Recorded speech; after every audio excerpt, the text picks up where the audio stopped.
साथियों, मैं साई विशाल वाजपेयी उत्तर प्रदेश पुलिस एक बार फिर से आप सभी का स्वागत करता हूं हमारे यूट्यूब चैनल पे। साथियों, जिस एग्ज़ाम का आप सभी पिछले लगभग 8 महीने 9 महीने से इंतज़ार कर रहे थे, वो एग्ज़ाम अगले 3 दिन में होने वाला है। और मैं आपकी स्थिति समझ सकता हूँ कि जितना आप एक्साइटेड थे एग्ज़ाम को लेके, उतना ही ज़्यादा आप पिछले 3-4 दिन में नर्वस हैं जब से एग्ज़ाम सिटी आई है, एग्ज़ाम डेट आई है। तो कुछ लोग अभी भी प्रिपरेशन कर रहे हैं। तो प्रिपरेशन का मतलब है कि प्रिपरेशन तो सारे ही कर रहे हैं, लेकिन कुछ लोग ऐसे भी हैं जो बड़ा लेट स्टार्ट किए हैं। तो उनके लिए ये चीज़ है कि आप सिलेबस के अकॉर्डिंग पढ़ाई करिए। सिलेबस जो भी है आपका, उसके अकॉर्डिंग आप कहीं बाहर जाने की ज़रूरत नहीं है, कोई फालतू चीज़ पढ़ने की ज़रूरत नहीं है। सिलेबस में भी कुछ चीज़ें हैं सिलेक्टिव, आप चाहे तो किसी की मदद ले सकते हैं, आप उनको ही देखिए। कोई नई चीज़ सीखने का अब समय नहीं है। अगले 3 दिन है, आज 10 तारीख हो गई है, 11, 12, 13 3 दिन का समय है। 14, 15 में आपका एग्ज़ाम है। तो कोशिश करिए कि नई चीज़ नहीं सीखें, जो हमारे पास नोट्स हैं उनको सीखें, और अपना सिलेबस एक बार अपने सामने रखिए, और जो जो चीज़ें आपको एकदम कंप्लीट है उनको छोड़ के जिनमें ज़रा सा भी डाउट है वो डाउट क्लियर करिए। मैथ और रीजनिंग में यूट्यूब पे जाके शॉर्ट ट्रिक देखिए। शॉर्ट ट्रिक मतलब ऑफलाइन एग्ज़ाम है तो पेपर थोड़ा सा टफ आता है। और शॉर्ट ट्रिक का मतलब हो गया, जैसे मैंने पहले भी शायद किसी वीडियो में बताया था, कि जैसे हमें पता है कुछ चैप्टर जो है वो हर एग्ज़ाम में आते हैं, वनडे एग्ज़ाम में आते ही आते हैं, तो हमें कोशिश करनी है कि उनमें बहुत ज़्यादा समय हम ना दें। ठीक।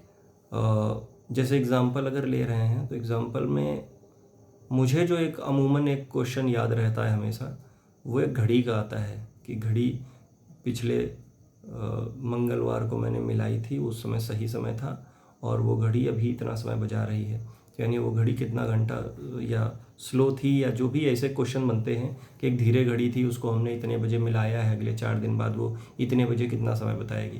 तो इससे रिलेटेड क्वेश्चन आते हैं, तो इसको आप शॉर्ट ट्रिक अगर आप देख लेंगे तो बड़ा ईजी हो जाता है। एक कैलेंडर में भी आता है क्वेश्चन।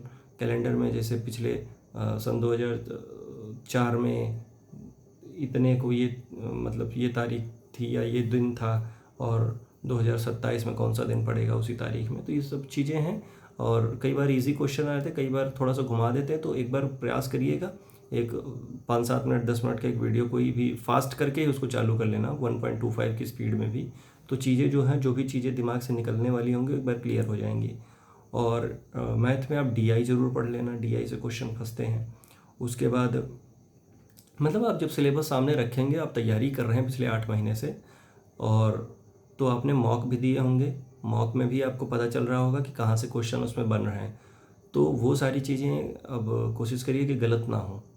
और हाँ, पेपर देने टाइम सबसे पहले कोशिश करना, मैं अपना अनुभव बता रहा हूँ, सबसे पहले कोशिश करना आप हिंदी करिए। हिंदी करने से फ़ायदा ये रहता है कि हिंदी मैं मानता हूँ कि जो भी यूपी बोर्ड से पढ़े हुए लड़के हैं या जो भी हिंदी मीडियम से पढ़े हुए लड़के हैं, वो उनकी जो हिंदी रहती है वो अच्छी रहती है।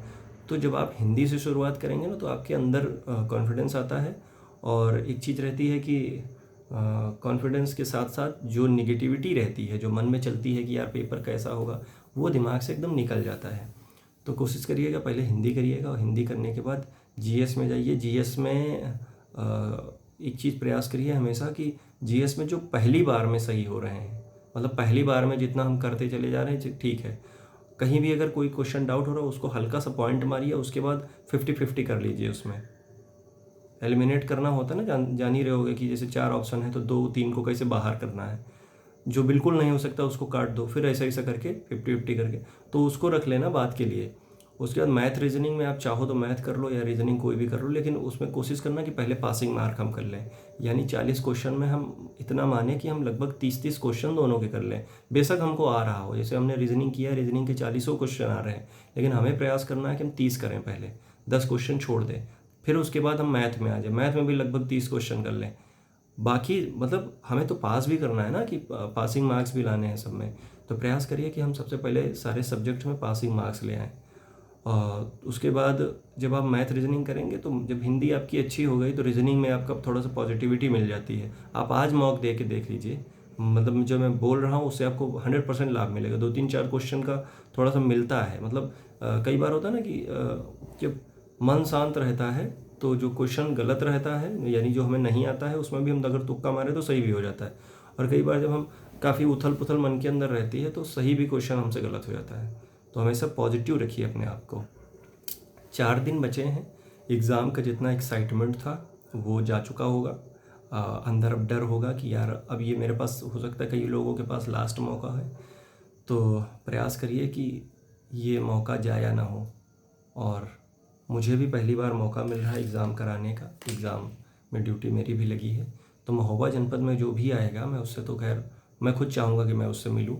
और 14 तारीख को जब एग्ज़ाम करा के आऊँगा मैं, तो मैं वहाँ अगर मुझे संपर्क हो सका कुछ लड़कों से तो मैं ज़रूर एग्ज़ाम का पैटर्न और उसका जो डिफ़िकल्टी लेवल है वो समझने का प्रयास करूँगा।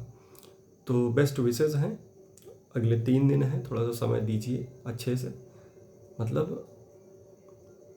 अब कोई भी ऐसी चीज़ ना हो जो डाउट वाली रहे, कोई भी चीज़ डाउट वाली ना रहे। मैंने तो खैर कुछ चीज़ें नोट करके भी रखी थी, कुछ चैप्टर्स, और मुझे लगता है पता नहीं बताना उचित रहेगा या नहीं रहेगा। हाँ, अभी करंट में चीज़ें जैसे अभी यूजीसी वगैरह चल रहा था तो इनसे रिलेटेड थोड़ा क्वेश्चन पढ़ लेना आप। और वेतन आयोग बना है, ठीक है, बजट हो गया है, इन सब चीज़ों से क्वेश्चन पढ़ लेना। अभी विवाद हुए हैं देशों के बीच में, उनको पढ़ लेना, सरकारी योजनाएं पढ़ लेना। उसके बाद जो सिलेक्शंस हुए हैं, नए नियुक्ति जो बोलते हैं कि कौन सा पद किसको मिला है, सेंट्रल गवर्नमेंट में भी, स्टेट गवर्नमेंट में भी, और विभिन्न संस्थाओं में जैसे आर्मी, एयरफोर्स, नेवी, इन सब चीज़ों में, यहाँ पे भी अपने पुलिस विभाग में खासकर डीजीपी सर का या जो भी है उनको पढ़ लेना थोड़ा सा। और